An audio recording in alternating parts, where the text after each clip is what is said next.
দর্শক আসসালামু আলাইকুম। আশা করি সবাই ভালো আছেন।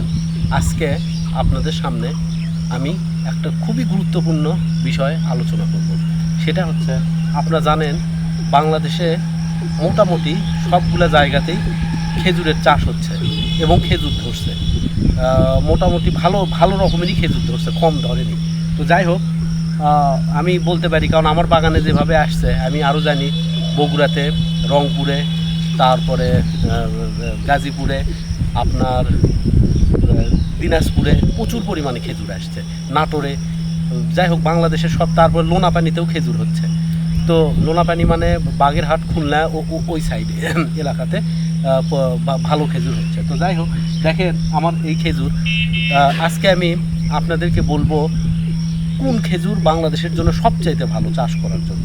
আর আমার এই খেজুর দেখেন, এটা একটা মরিয়ম। আপনারা জানেন আমি সবসময় খেজুরটা দেখাই। ওইদিকে আরও কয়েকটা বাধা আছে, এখনও বড় হচ্ছে, এখনও বড় হচ্ছে খেজুরটা, এখনও ফুল গ্রোথ হয়নি, ভালোই আছে, ভালো আছে, খারাপ অবস্থা নাই। তবে আর মনে হয় 10-12 দিন তারপর ম্যাচিউর হয়ে যাবে। তো খেজুরগুলো ভালোই আছে, একটু একটু গায়ে দাগ দেখতেছি, তো সেটা বড় কথা না। এখন আপনাদেরকে আমি বলবো কোন খেজুর বাংলাদেশের জন্য সবচাইতে ভালো, বাংলাদেশের আবহাওয়া এবং চাষের জন্য সবচাইতে ভালো, বাণিজ্যিকভাবে সবচাইতে ভালো। দুটাই ব্যাপার আছে, একটা বাড়িতে আর একটা বাণিজ্যিকভাবে। যেমন আমি এই মরিয়মটা লাগাইছি, মরিয়ম ধরছে খুবই সুন্দর, অনেক ধরছে। এই বাড়িতেও ধরছে মোটামুটি। আপনার এই পাশে আসছে 3 বাধা, ওইদিকে আরও কিছু বাধা ছিল, সেটা আমি করতে পারিনি, অসুখের কারণে এটা হয়নি। তো দেখেন এই মরিয়মটা ভালো আছে। কিন্তু আমরা সাধারণত বাসায় যখন আমরা করতে যাই তখন আমরা আজোয়া আর মরিয়মই করি। হয়তো আপনি একটা যদি করতে চান, যে আপনি একটা খেজুর, একটা বা দুটা গাছ লাগাবেন শুধু বাসার জন্য, তাহলে আজোয়া আর মরিয়মই করা উচিত। আজোয়াটাও খুব ভালো ফলন হয় বাংলাদেশে, তো আজোয়া আর মরিয়মটাই করা উচিত। কিন্তু যখন বাণিজ্যিক ভিত্তিতে করতে যাবে তখন আমার মনে হয় কাঁচা কিছু খেজুর করা দরকার, তখন আজোয়া আর মরিয়মের উপর থাকলে হবে না।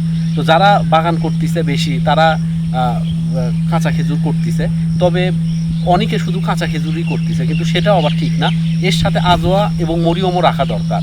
আর যারা বাড়িতে একটা দুটা গাছ লাগাবেন, আমার মনে হয় আজোয়া লাগানি সবচাইতে ভালো হবে। কারণ রমজান মাসে আপনার যদি একটা গাছ থাকে অন্তত খেতে পারবেন, এটা একেবারে নর্মাল একটা হিসাব, আপনি খেতে পারবেন, কারণ একটা গাছে অনেক পরিমাণে খেজুর হয়।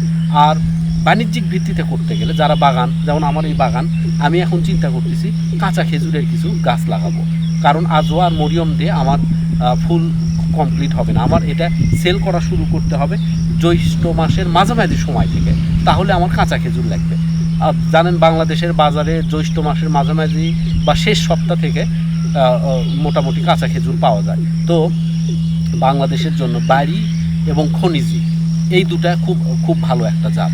তো আমি মনে করি বাড়ি আছে, খনিজিও আছে। তো যারা বাণিজ্যিকভাবে বাগান করবেন, আমার মনে হয় আজোয়া, মরিয়ম প্লাস বাড়ি এবং খনিজি আপনারা 70% রাখতে পারেন, আর আজোয়া মরিয়ম 40% রাখতে পারেন, তাহলে আমার মনে হয় ভালো হবে। এটা আমার আর কি ধারণা। আমি এতদিন খেজুর বাগান করলাম, আমি একটা ধারণা করছি। তো আমি যতখানি করছি, এখন আমি কাঁচা খেজুরের দিকে চেষ্টা করতেছি, কাঁচা খেজুরের কিছু গাছ লাগানোর জন্য।